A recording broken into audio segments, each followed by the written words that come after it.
Some people spend their entire lives afraid of death, thinking it's the worst thing that can happen to someone. I thought so too until I discovered something much worse than the dying. It's dying inside while continuing to breathe. It's having your soul shattered into 1,000 pieces while your body remains intact. It's discovering that the man you called a hero your whole life was actually the cruelest villain in your story. You know what's worse than death? When your best childhood memories become trauma triggers, when the lap that rocked you hides the hands that violated you, when your own flesh and blood, who should give their life for you, is exactly who takes away your life without killing you. And worst of all is when this happens on the day you're wearing a wedding dress, surrounded by flowers and smiles, thinking you're living the happiest moment of your existence. Because death, at least, has the decency to be final.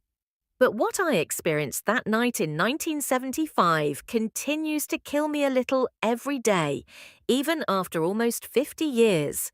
It's a death that has no funeral, no permitted mourning, no consolation. It's a death you carry in secret while smiling to the world. Because how do you explain that you were murdered inside by the man everyone admired on the day everyone was celebrating your happiness? Good morning to everyone watching. My name is Elilana Bernard, but here in rural Virginia, everyone knows me as Grandma Ellie. I'm 68 years old with some well-earned wrinkles that tell stories and a heart that's been through so much. Before I begin my story, tell me in the comments how many children and grandchildren you have. I love reading comments from fellow grandmas with beautiful families who fought and raised their children with grit and so much love. Let's fill this video with stories of mothers and grandmothers, because that too is strength and inspiration. And look, if this story touches your heart, please leave a like full of affection, subscribe to the channel to be part of this special community, and hit the notification bell so you don't miss any videos. Each like, each subscription is a hug I receive from you, and that's what gives me strength to continue telling what many people prefer to hide. I was born right here in Whispering Pines, Virginia, in a simple house on Maple Street, at a time when the streets were still dirt roads and everyone knew everyone. My family wasn't rich, but we weren't needy either. My father, Herman, worked in the coal mine, and my mother, Olivia, took care of the house and us 5 children. But the one who really ran the family, who everyone respected and admired, was my paternal grandfather, Colonel Theodore Bernard. Oh, my grandfather, if you'd asked me back then who my hero was, I would have answered without hesitation, Colonel Theodore. He wasn't really military. He earned the title colonel because he was a prosperous landowner with property, cattle, and political influence. In Whispering Pines, his word was worth more than law. When he spoke, everyone listened. When he arrived at church on Sundays, people would stand to greet him. Politicians from the region would come to him for advice. To me, he was simply the most affectionate grandfather in the world. He always had candy in his pocket, always had a lap available, always had a story to tell. When I was little, he would sit me on his knee on the porch of the farmhouse and tell me about the old days, about how he had built everything with his own hands. His eyes would shine when he looked at me. "You're my favorite granddaughter, Ellie," he would always say. And I believed it completely. Colonel Theodore was a handsome man, even with his greying hair and wrinkles. Tall, strong, always well-dressed, with that trimmed moustache, he made a point of keeping impeccable. He had a firm, decisive voice that inspired respect and trust. In town, they said he was a fair, generous man who helped those in need. When someone was in trouble, it was he who arranged employment, who lent money, who solved problems. At home with the family, he was affectionate and protective. My grandmother, Constance, treated him like a king. My uncles and my mother always asked his opinion on everything. No important decision was made without consulting Colonel Theodore. Marriage, work, moving, buying a house, everything went through him first, and with me he had a special affection. From a young age, I was the apple of his eye. When I turned 15, he organized a beautiful party at the farm. When I finished high school, he gave me a gold necklace that had belonged to my great-grandmother. "For my intelligent girl," he said, hugging me tightly. I felt like the luckiest granddaughter in the world. Colonel Theodore always encouraged me to study.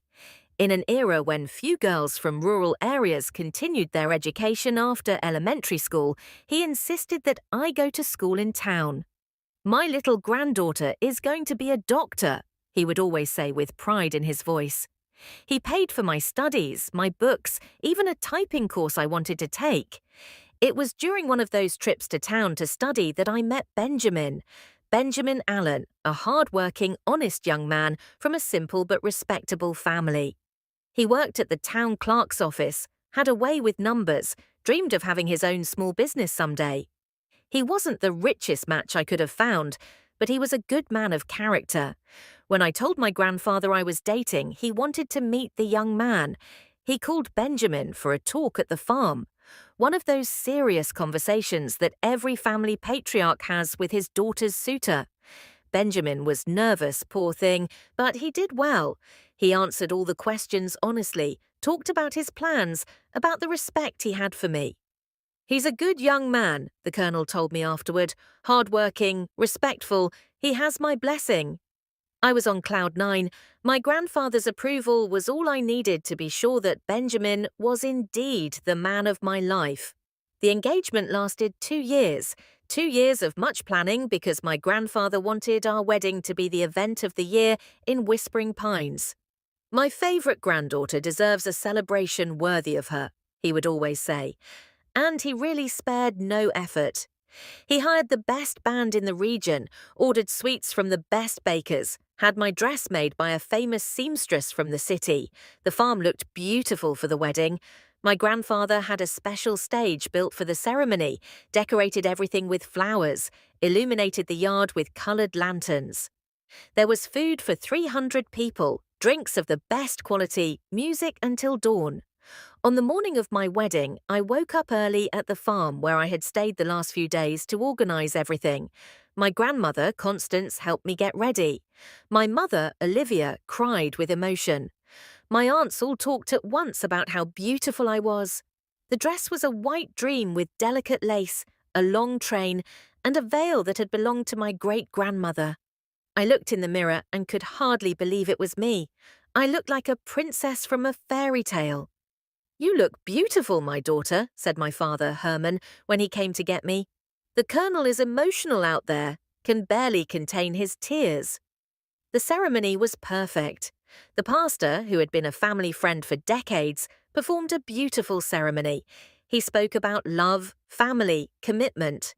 Benjamin looked handsome in his new suit, nervous but happy. When we exchanged rings, I felt I was living the most important day of my life.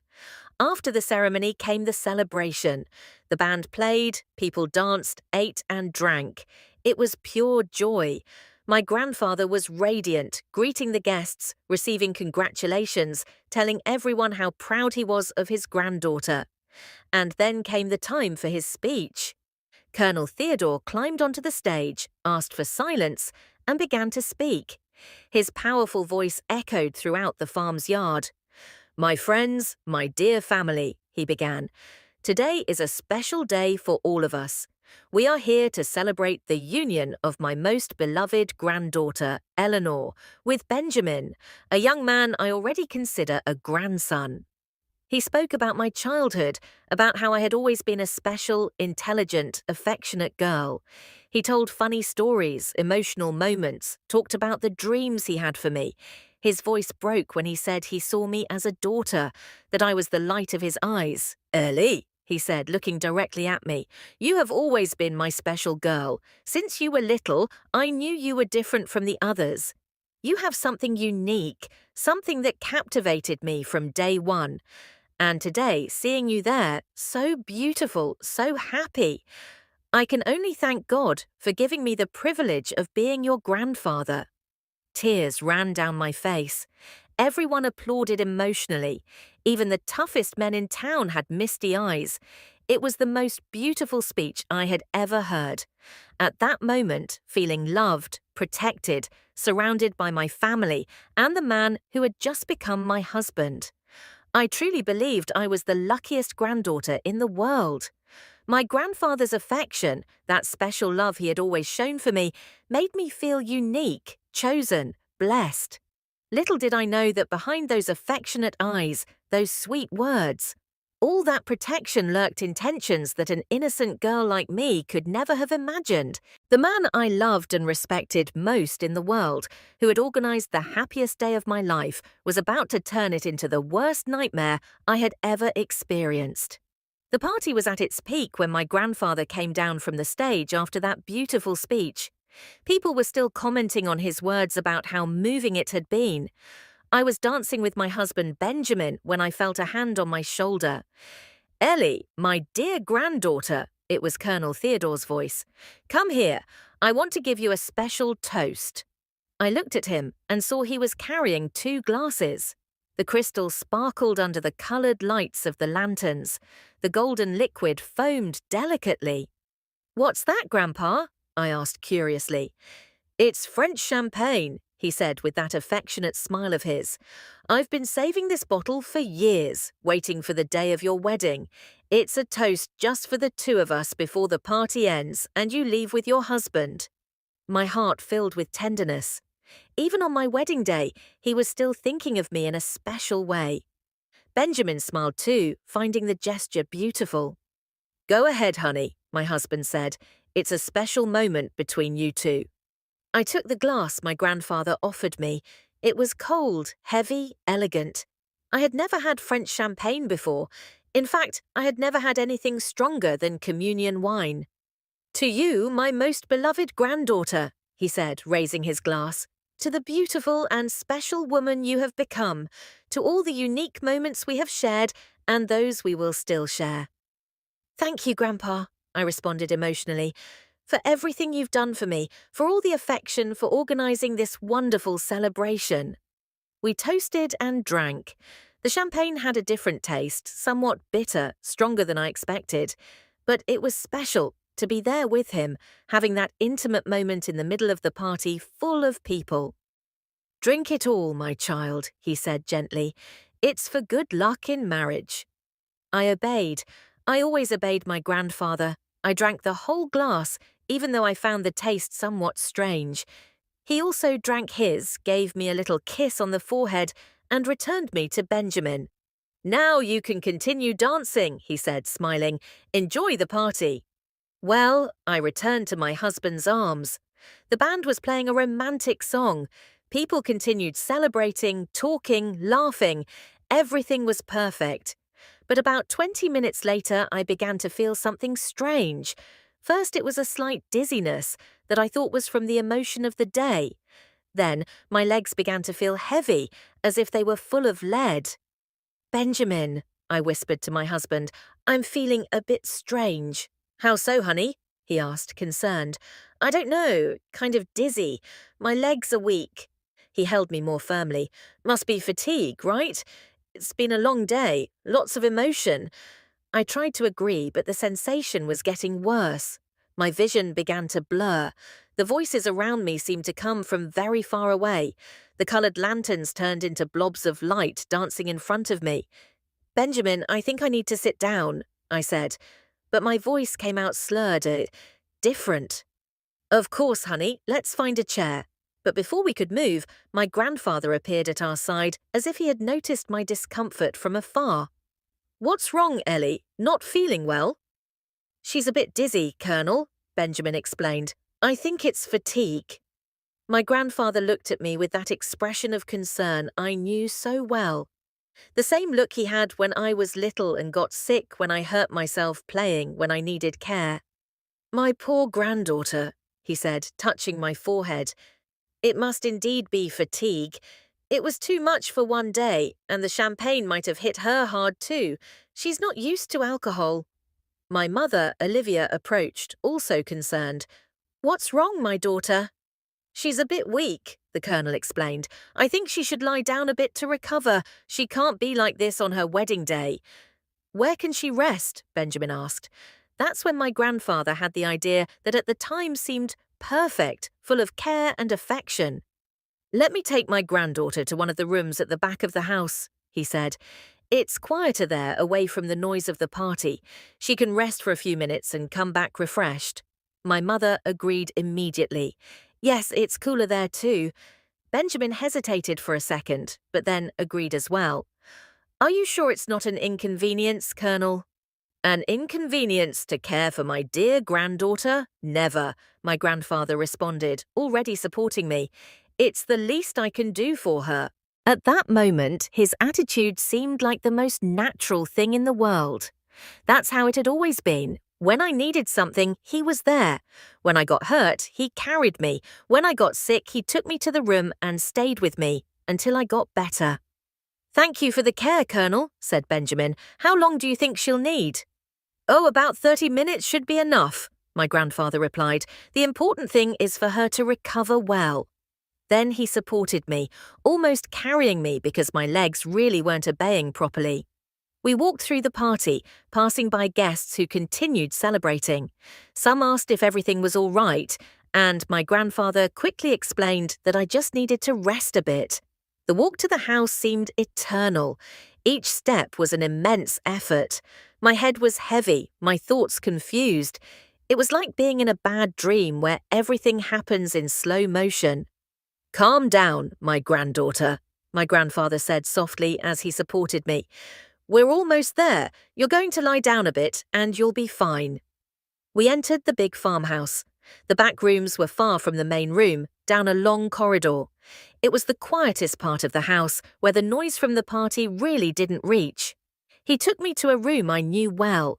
It was where I always stayed when I spent time at the farm as a child. It had a large, comfortable bed with fragrant sheets that my grandmother always kept neatly arranged. Here, my child, he said, helping me sit on the edge of the bed. Lie down a bit and rest. I tried to lie down, but everything was spinning. It was as if the whole world was on a crazy Ferris wheel. My body wasn't obeying my commands. When I tried to speak, the words came out jumbled. Grandpa, I can't. No need to speak, he said gently. It's just fatigue. Relax and it will pass. He helped me lie down properly on the bed, arranged the pillow under my head, pulled a light blanket to cover me, caring gestures from a careful grandfather that I had seen 1,000 times before. But then I heard a sound that made me force my eyes to stay awake. It was the sound of a key turning in the lock of the door. Grandpa, I managed to whisper confused. Why are you locking it? So no one will disturb you, my granddaughter, he replied with the same sweet voice as always. So you can rest in peace. At that moment, my still innocent mind didn't understand the danger.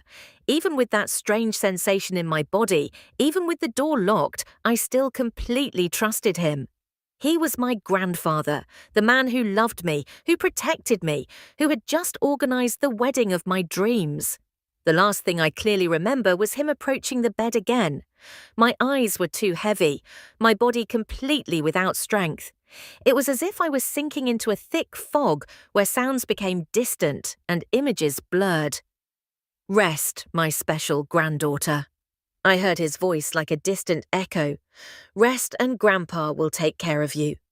And then everything went dark, but not the darkness of normal sleep. It was a heavy, forced darkness where my mind struggled to stay awake, but my body simply couldn't respond.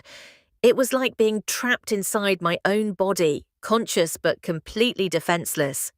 It was in this horrible state that I realized the champagne wasn't just champagne, that my grandfather's special care wasn't just care, that isolated room with the locked door wasn't just a place to rest. But it was too late to scream, too late to run, too late to ask for help. I was completely at the mercy of the man I trusted most in the world on the day that should have been the happiest of my life. The heavy darkness began to lighten slowly, like when you're coming out of anesthesia. First, the sounds returned, but they seemed to come from underwater.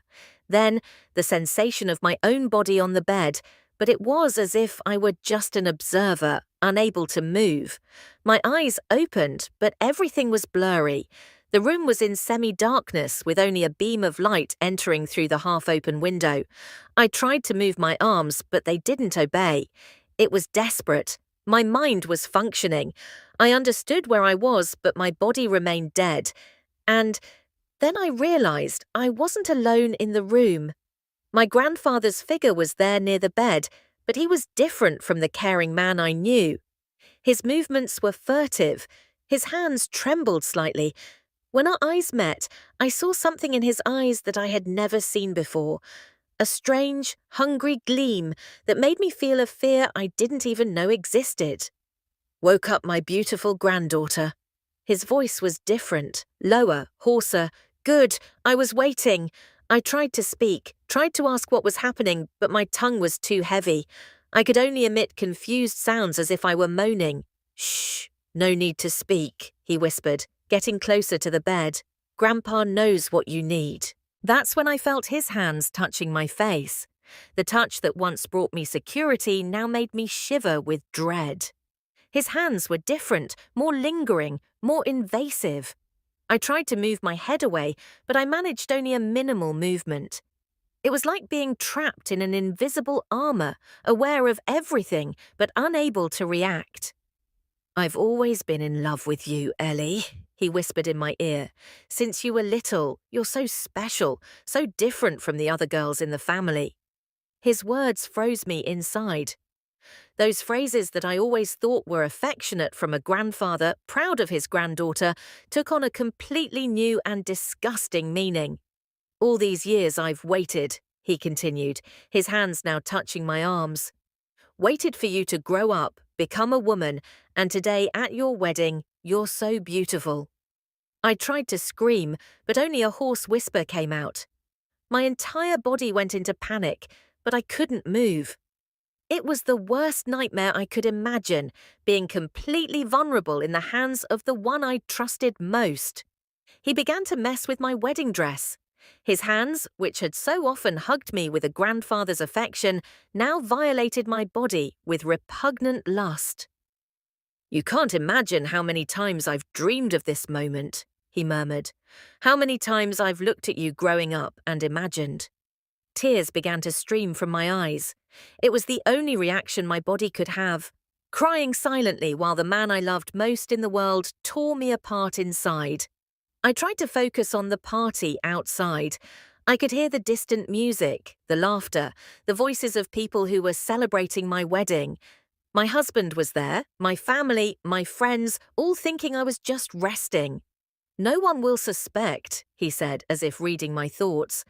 "Everyone thinks Grandpa Theodore is a saint, a good man taking care of his sick granddaughter." His hands continued exploring my defenseless body. Each touch was a betrayal, a breach of trust that hurt more than any physical pain I had ever felt. "You were always my favorite. Do you know why?" he whispered. "Because you're like your great-grandmother, Mercedes. She was mine too, a long time ago." The revelation shocked me even more. My great-grandmother, the saintly woman everyone in the family revered. He had done this to her too. "Ah, like Mercedes," he continued, lost in his own perverse memories. "And now I have you, the same beauty, the same gentle way." I wanted to vomit, wanted to die, wanted the earth to swallow me. How had I been so blind? How had I never noticed that behind all that affection lurked such dirty intentions? His hands became bolder, more invasive. My wedding dress, that symbol of purity and joy, was being profaned by the man who should protect me from all harm. "You'll like it, my granddaughter," he whispered. "Grandpa knows how to please a woman." I tried to concentrate on other things, on my happy childhood, on playing in the yard on Sundays at church. Anything to mentally escape from that horror. But then I heard a noise that made me strain all my muscles to pay attention. Footsteps approaching down the hallway. "Ellie?" It was Benjamin's voice. "Ellie, honey, are you okay in there?" My heart raced. My husband had come looking for me. I tried to scream, make any noise, but my voice still wasn't working properly. My grandfather froze for a second, then whispered in my ear, "Stay quiet. We don't want to ruin the party, do we? The footsteps came closer. I heard Benjamin's voice again. Closer now, Colonel. Are you in there? Is Ellie better? My grandfather quickly moved away from me, fixed his clothes, ran his hand through his hair. In seconds, he was back to being the helpful grandpa as always. Yes, my son, he responded, but didn't open the door. She's resting, still a bit weak. Can I see her? Benjamin insisted.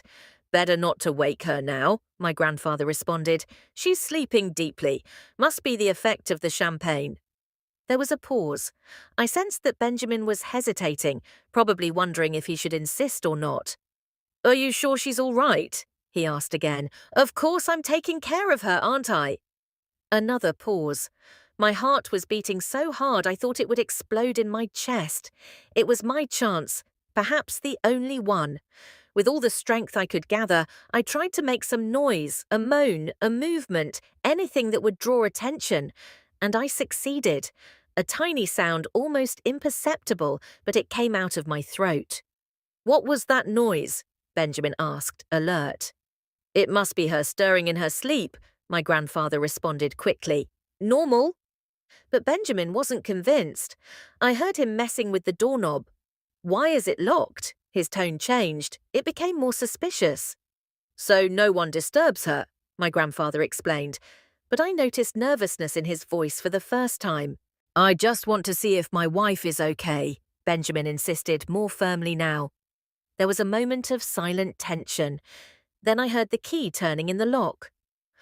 Of course, my son, my grandfather said, trying to sound casual. Just don't make noise to wake her. The door opened slowly. The light from the hallway invaded the dim room. I saw my husband's silhouette in the doorway, looking inside. For a few seconds, he said nothing. He was trying to understand the scene, me lying on the bed, apparently sleeping, my grandfather standing beside me. But then his eyes adjusted to the dimness, and he noticed details that he shouldn't have seen. My dress was disheveled in a way that made no sense if I was just sleeping. My hair was too messy. My tears still wet my face. Ellie, he called worriedly, taking a step into the room. That's when I managed to emit another sound, clearer this time, a moan of desperation that carried all the horror I was experiencing. Benjamin looked at me more attentively and saw that my eyes were open but glassy, that I wasn't sleeping, but in some strange state. What's going on here? His voice became louder, harder. Nothing, my son. My grandfather tried to stay calm. She's just... But Benjamin didn't let him finish. He took a few more steps into the room, got close to the bed, and that's when he saw everything. The state of my dress, the way I was lying, the terror in my eyes, the tears, and mainly he saw that my grandfather's clothes were disheveled too.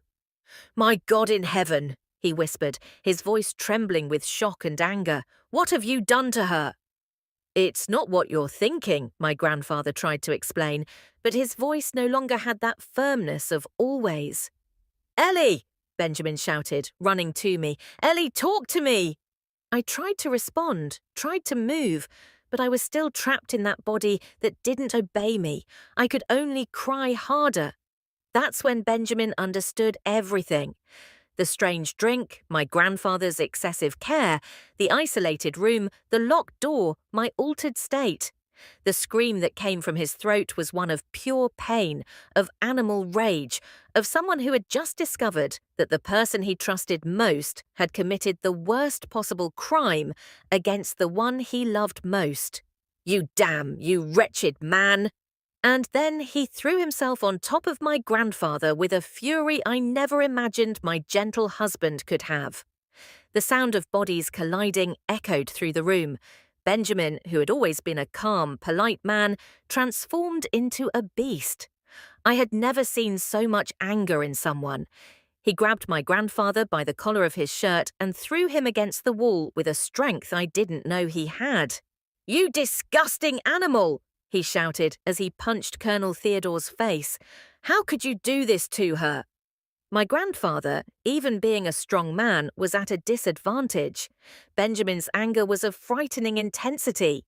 He hit and shouted, And there I was on the bed, still unable to move properly, watching that scene that seemed straight out of a horror movie. "Stop, stop!" my grandfather moaned, trying to protect himself from the punches. "You don't understand. It's not what it seems." "Not what it seems." Benjamin's scream was so loud that surely the whole party heard. "I saw everything, you bastard. I saw what you were doing to my wife." The screams drew attention from outside.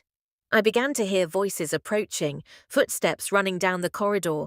The confusion was spreading. "What's that noise?" I heard my father, Herman's voice. "Seems to be coming from the back rooms," said someone I couldn't identify.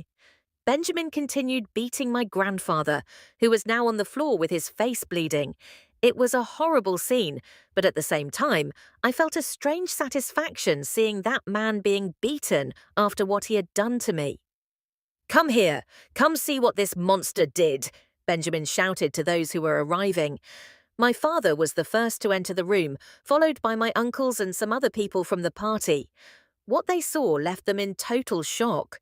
Benjamin on top of Colonel Theodore, beating him like a madman. Me on the bed, clearly altered, tears on my face, dressed disheveled. "Benjamin, what madness is this?" my father shouted, trying to understand the situation. "Madness?" Benjamin turned to him, eyes injected with rage. "The madness is what this demon did to your daughter." "What are you talking about?" my Uncle Jack asked, confused. "He drugged Ellie, put something in her champagne," Benjamin shouted, gesturing furiously. "Brought her here, pretending he was going to take care of her, and abused my wife." The silence that fell on the room was deafening. Everyone looked at me, then at my grandfather fallen on the floor, then at each other, trying to process what they had just heard. "That's a lie!" my grandfather shouted from the floor, spitting blood. "This boy has gone crazy. He's making things up." "A lie?" Benjamin went back at him. "Then explain why the door was locked. Explain why she's in this state. Explain why your clothes are disheveled." My mother, Olivia, entered the room at that moment and almost fainted when she saw the scene. She ran to me. "Ellie, my daughter, what happened?" she cried, trying to make me react. I managed to whisper a few words. My voice was still slurred, but it worked a little better. "Mum, the champagne." It was enough for her to understand. I saw my mother's face transform. Confusion became understanding, then horror, then a rage I had never seen in her. "Father!" she screamed, looking at Colonel Theodore. "What have you done to my daughter?" "Olivia, my daughter, you know me." He tried to appeal to her. "I would never do such a thing. This boy is crazy." But my mother wasn't foolish. She knew the signs, knew my behavior, saw my state, saw the tears, saw the desperation in my eyes. My God in heaven," she repeated, running her hands through my hair. "My daughter, what did he do to you?" More people arrived in the room. My grandmother Constance, my siblings, several wedding guests. Soon the small room was full of people trying to understand what was happening. People's reactions were divided. Some, especially the younger men, sided with Benjamin, also wanting to beat my grandfather. Others, especially the older ones, who had known the colonel for decades, couldn't believe it. "This can't be true," said my Uncle Frank. "Colonel Theodore is a good man. There must be some confusion." "Confusion?" Benjamin turned to him, furious. "Then come here and see the state of my wife. Come see if this is confusion." My grandmother Constance approached me carefully. She had a strange look on her face, as if she were recognizing something she had seen before. "Ellie," she whispered, "tell Grandma what happened." With much effort, I managed to form a few sentences. I told about the strange champagne, about how I felt ill, about my grandfather's touches, about what he had whispered in my ear. Each of my words was like a punch in the stomach of those who heard. I saw my father turning white, my brothers clenching their fists, my mother crying uncontrollably. But it was my grandmother's reaction that caught my attention the most. She didn't seem surprised. She seemed confirmed, as if something she had already suspected had finally been revealed. "Constance," my grandfather pleaded from the floor, "you know I wouldn't do this. We've been married for 40 years. My grandmother looked at him with a contempt that froze the blood of everyone in the room. 40 years, she repeated, her voice trembling. 40 years pretending I didn't see. 40 years making myself blind. The room fell into a deathly silence. What was she saying? Constance, my grandfather tried to interrupt. Shut up, she exploded for the first time in her life. 40 years knowing you had this problem. 40 years praying that you wouldn't do to our granddaughters what you did to our daughters. The bomb exploded in the room. The daughters. He had abused his own daughters. What is this story, Mother? My father asked, his voice trembling. My grandmother looked at him with tears in her eyes. Your father has always had this sickness, Herman, since your sisters were little. I knew, but in those days we didn't talk about these things, didn't denounce husbands. I thought that with you children growing up, with the girls getting married, he would stop. Mother, my Aunt Nancy, who was in the room, turned as white as paper. Forgive me, my daughter, my grandmother cried. Forgive the mother for not protecting you. Forgive me for being a coward. My grandmother's confession changed everything. The people who still doubted were shocked. Colonel Theodore's mask had definitely fallen. My Uncle Jack, who had always been the most explosive in the family, moved away from me and went straight for my grandfather. You bastard! You did this to my sister too? He shouted, kicking the fallen man. With Mercedes too, my grandmother continued, confessing, as if she needed to get out 40 years of kept secrets. Your great-grandmother, Ellie, he did it to her too, when she was young. That's why she went a bit crazy at the end of her life. That's why she talked to herself. She never forgot. Each revelation was worse than the previous one. Generations of women in our family had been victims of that monster, and no one had ever said anything. And you knew everything and never did anything, my father shouted at my grandmother, also revolted. What could I do? She cried. It was another time, Herman. Women had no voice, no rights. If I spoke, who would believe me against a respected colonel? The discussion was getting more and more intense.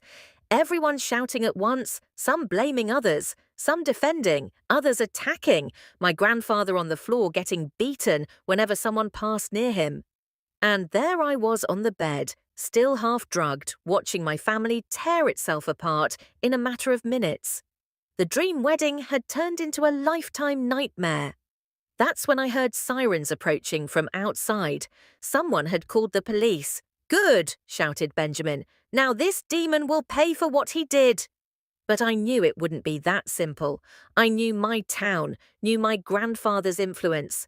Even with all the evidence, even with all the confessions, the fight was just beginning. The sound of the sirens grew louder. The police were arriving. My wedding celebration was over. My family was shattered. But at least for the first time in generations, the truth about Colonel Theodore was being exposed. The police entered the farm as if they were invading enemy territory. 2 uniformed men, one older, who clearly knew my grandfather, another younger, who seemed confused by the whole situation. "What's this commotion here?" asked Sergeant Adams, the older one, looking around the room full of people. "Sergeant," Benjamin went straight to the point, "this man drugged and abused my wife on our wedding day." The sergeant looked at my grandfather on the floor, then at me on the bed, then back at Benjamin. His expression was of someone who didn't want to be there. "Colonel Theodore," he said, helping my grandfather to get up. "You're hurt. You need medical attention. What he needs is to be arrested," my Uncle Jack shouted. "This monster abused our girl. Calm down, calm down." The sergeant tried to control the situation. "Let's have order here. What exactly happened?" That's when I noticed something that made me even more desperate. Sergeant Adams was treating my grandfather with respect, with care, as if he were the victim. The younger policeman looked at me with compassion, but the older one, who was in charge, clearly didn't want to believe what he was hearing. "Sergeant," my mother approached him, "my daughter was drugged. Look at her state. She needs to go to the hospital for tests." "Of course, Mrs. Olivia," he responded, but without much urgency. "We'll arrange that, but first I need to properly understand what happened." My grandfather, even with his face swollen from the punches he had taken, tried to resume his authoritative posture as always. "Sergeant Adams," he said, cleaning the blood from his mouth. "This son-in-law of mine has gone crazy. I was taking care of the girl who fell ill, and he attacked me without reason." "Without reason!" Benjamin exploded again. "I saw you on top of her. I saw it with my own eyes." "You saw what you wanted to see," my grandfather retorted, recovering that eloquence of his. "I was merely checking if she had a fever, if she was breathing well." "Then why was the door locked?" my mother asked furiously. "For her to rest in peace," he responded with nerve, without being disturbed by drunks from the party. I saw the situation slipping through our hands. My grandfather was intelligent, manipulative, and had known those policemen for years. They had worked together, drunk together. He had probably already done favors for them. With much effort, I managed to sit up in bed. My voice was still weak, but I needed to speak. "Sergeant," I called for his attention. He put something in my drink. The champagne had a strange taste." The sergeant approached me, but his expression was more of doubt than concern. "Young lady, you drank a lot at the party. Sometimes alcohol can cause mental confusion." "I wasn't drunk," I shouted, using all the strength I had. "He drugged me." "Ellie has always been a fanciful girl," my grandfather said calmly. "Since she was little, she invents stories, exaggerates situations, must be wedding trauma, nervousness." It was unbelievable how he managed to turn the situation in his favor. 40 years of impeccable reputation weighed more than all the evidence. But then my grandmother Constance stepped forward. "Sergeant Adams," she said in a firm voice, "I need to speak with you in private." "Constance, there's no need," my grandfather tried to interrupt for the first time, showing real nervousness. "Yes, there is," she shouted. 68 years old, and today is the first day I'll speak the truth about my husband." The sergeant, curious, called her to a corner of the room. My grandmother began to tell everything about the daughters, about my great-grandmother, Mercedes, about decades of silent abuse. I saw the sergeant's expression gradually changing. He had known my grandmother for years. He also knew she would never lie about something so serious. "Constance," he whispered, "why did you never say anything before?"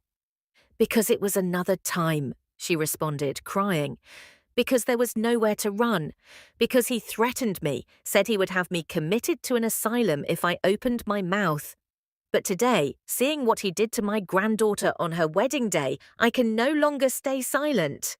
The younger policeman, who was listening to everything, approached the sergeant.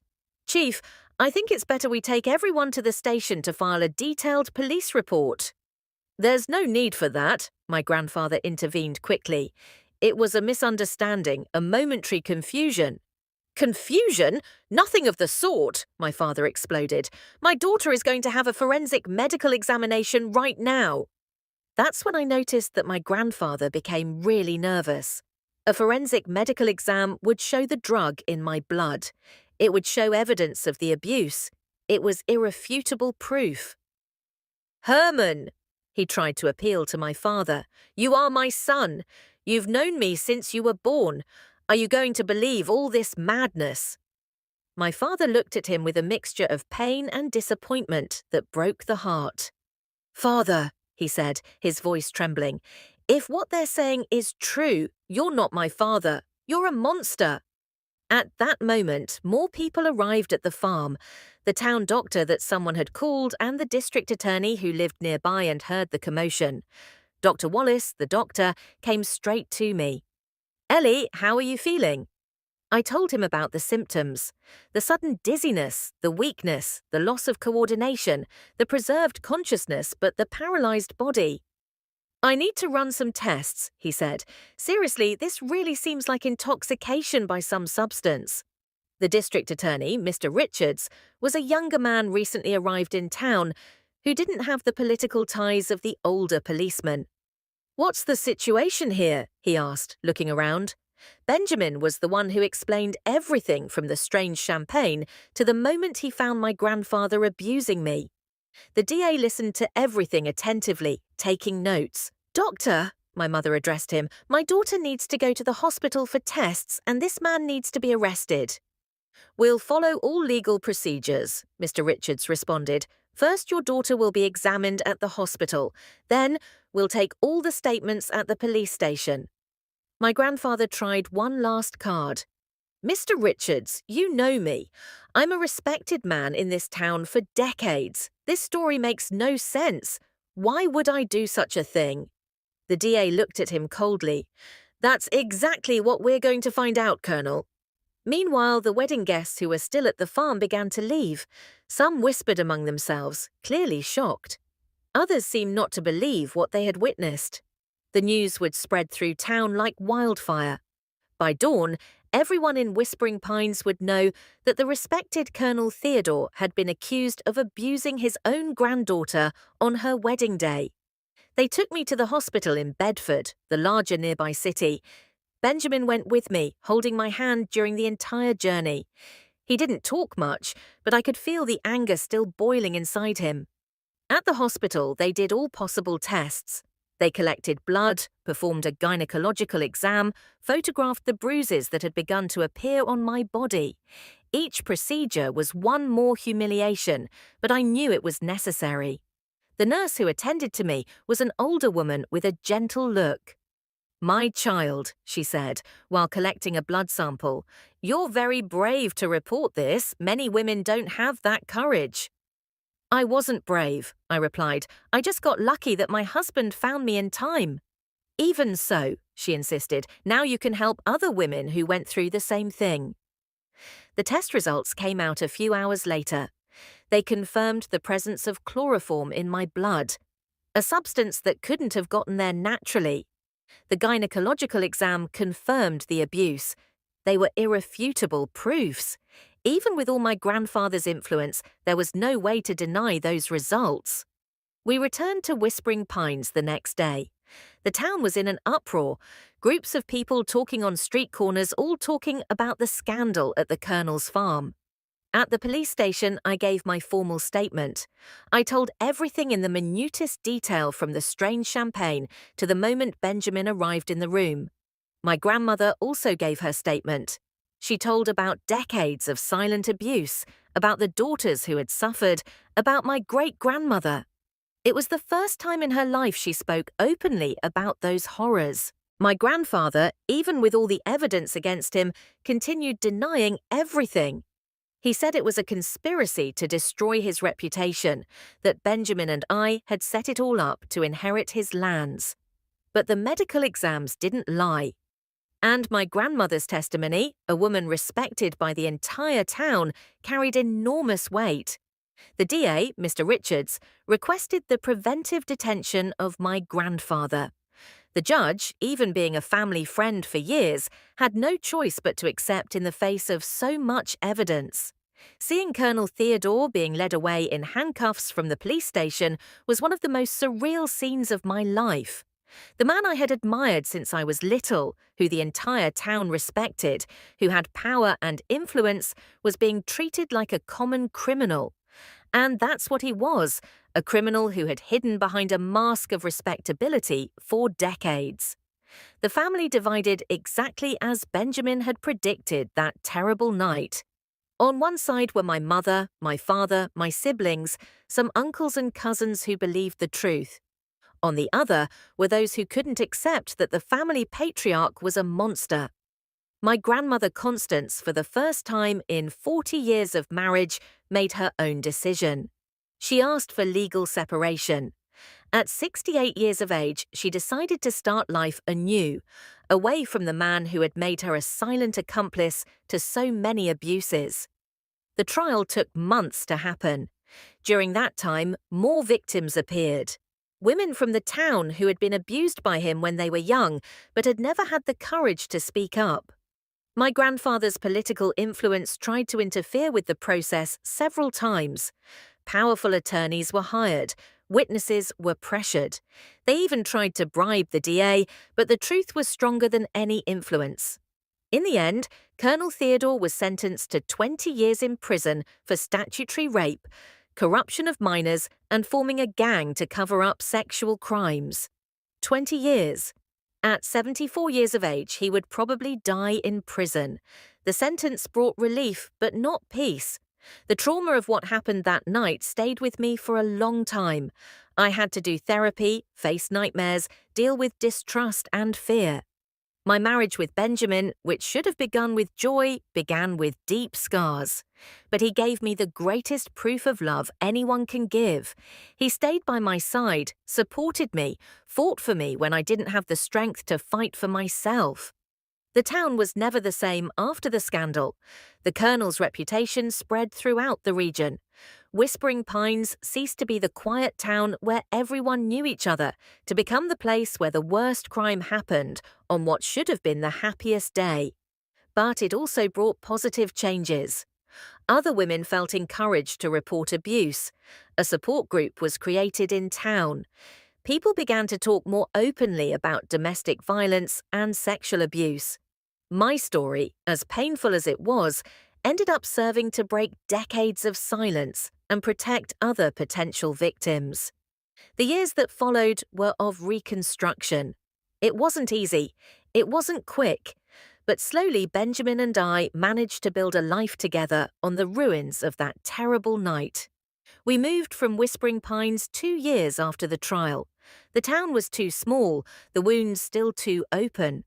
Everyone knew our story, and as much solidarity as some people showed, there were also those who looked at us with morbid curiosity or even with distrust. We went to Richmond, where Benjamin got a job at an accounting firm, and I could start over away from judging looks. In the capital, we were just another young couple trying to build a future. The first year in Richmond was difficult. I had constant nightmares, panic attacks when I saw men who reminded me of my grandfather. Any unexpected touch, even from my own husband, made me tremble. Benjamin had infinite patience with me. He never pressured me, never got irritated with my crises. He always reminded me that there was time that we would go at my pace. "Ellie," he would always say when he saw me entering one of these crises, "you're no longer that defenseless girl. You're a strong woman who had the courage to face a monster, and I'll always be here by your side." Therapy helped me a lot.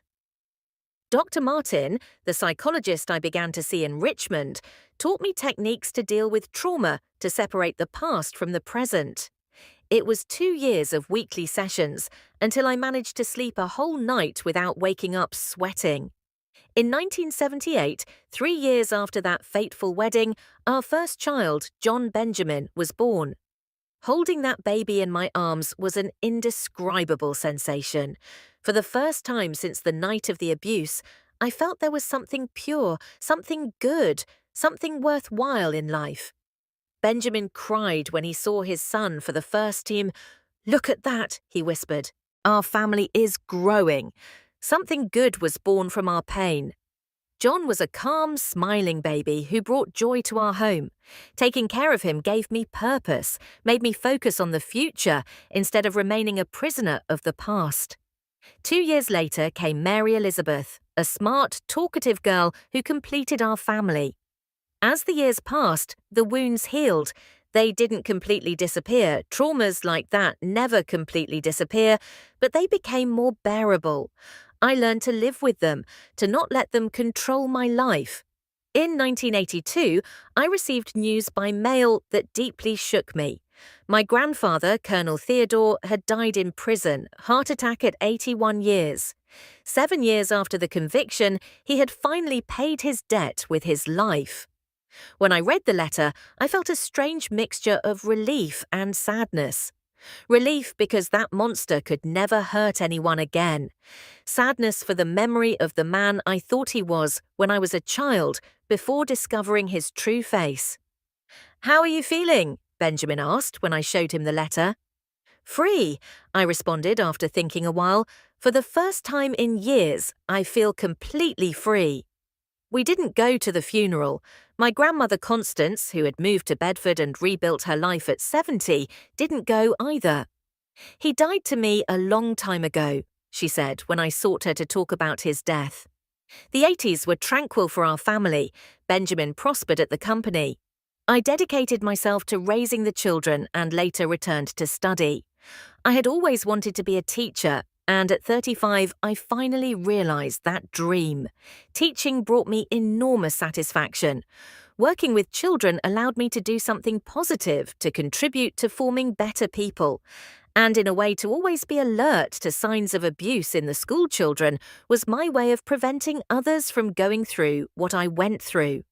During my career as a teacher, I identified at least 5 cases of child abuse and managed to help those children.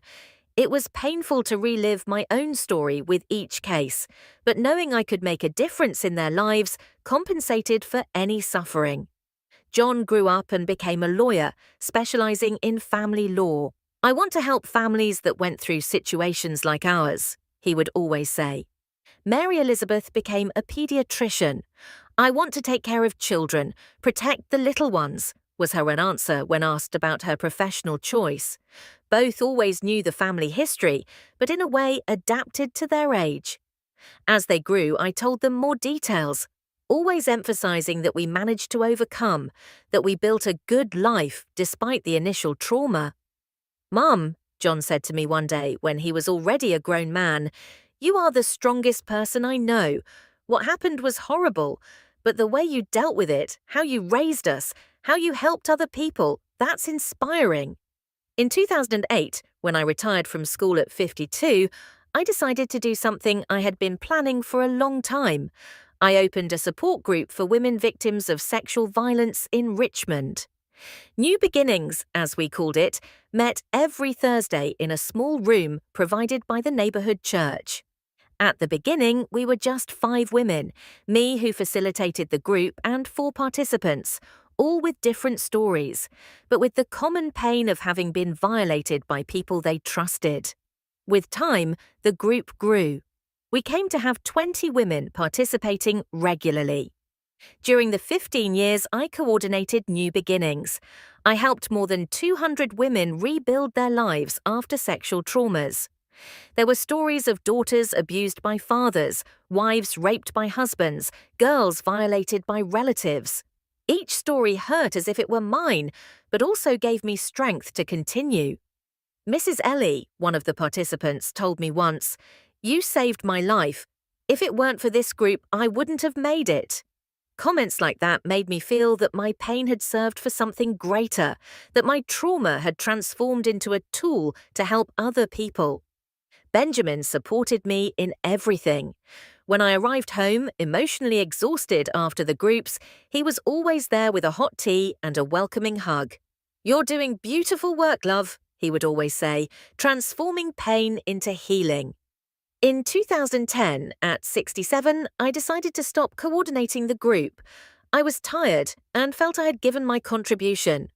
I passed the coordination to a younger psychologist who had participated in the group as a volunteer for years. That's when I began to think more seriously about telling my story publicly. For decades, I had helped women individually or in small groups. But what if I could reach more people? What if my story could reach thousands of people through the internet? My grandchildren, John's and Mary Elizabeth's children, always encouraged me to do this. Grandma Julia, my oldest granddaughter, would say, "Your story can help a lot of people. You need to tell it to the world." It took me a few more years to decide. It was hard to expose like that to strangers, the most painful part of my life. But at 68, I finally found the courage. I started by making some simple videos, telling pieces of my story. The response was immediate and moving. Women from all over America began to write to me, telling their own experiences, thanking me for giving voice to what they felt. "Mrs. Ellie," wrote a young woman from Chicago, "I never managed to tell anyone that my uncle abused me when I was a child. Hearing your story, I finally had the courage to seek help." Messages like that arrived every day. I realized that even decades after that horrible night, I could still make a difference in people's lives. Benjamin, who was already 75, helped me with the videos. "Now that we're old, we can use our experience to help the younger ones," he would say, smiling. Unfortunately, in 2020, my Benjamin passed away. Diabetes that became complicated during the pandemic. It was 45 years of marriage, 45 years of companionship, of love, of overcoming together. He left me at 74, and I found myself alone for the first time in almost half a century. The pain of the loss was immense. That man had been my foundation, my safe harbor, my proof that there was still goodness in the world after all the evil I had experienced. But even in pain, I remembered the words he always said to me. "Ellie, you are stronger than you think. You survived the worst. You can survive anything." It was thinking of these words that I decided to continue telling my story now also in his name. Because Benjamin was a fundamental part of my healing, of my reconstruction, it was only fair that he also be remembered as the hero he was. Today, at 68, I live alone in a simple house in Richmond, surrounded by the affection of my children and grandchildren. I have a quiet life, but one full of purpose. Every day I receive messages from women who were inspired by my story to report abuse, to restart their lives, to not give up. And that's why I'm here today, telling all this to you. Because I know that somewhere in America there is a girl or a woman going through what I went through, thinking there's no way out, that nobody will believe her, that life is over. I want that person to know, yes, there is a way out. There are people who will believe you, life isn't over. You can rebuild your story. It wasn't easy, it wasn't quick, but it was possible. And if it was possible for a girl from rural Virginia who was abused by her own grandfather on her wedding day, it's possible for anyone. Fear may seem bigger than you, but you are stronger than you imagine. Shame may try to silence you, but your voice is more powerful than any shame. Pain may seem eternal, but it can transform into strength to help others. If you've made it this far, if you've heard my entire story, I want to ask one thing. Subscribe to the channel. Leave a like so more people can find this video. Because each subscriber, each like is one more person who can find hope in my story. And if you'd like to share where you're watching from, please leave a comment below. I love connecting with viewers from all across the country. Knowing that my story at Grandparents' Tales is reaching people everywhere. We're not alone in this fight. Together, we are stronger. Together, we can break the silence that protects abusers. Together, we can build a world where no child needs to go through what I went through. My story didn't end on that terrible night in 1975. In fact, that's where it really began, because it was from that pain that I discovered my true strength. And you can discover yours too. Believe me, you are stronger than you imagine.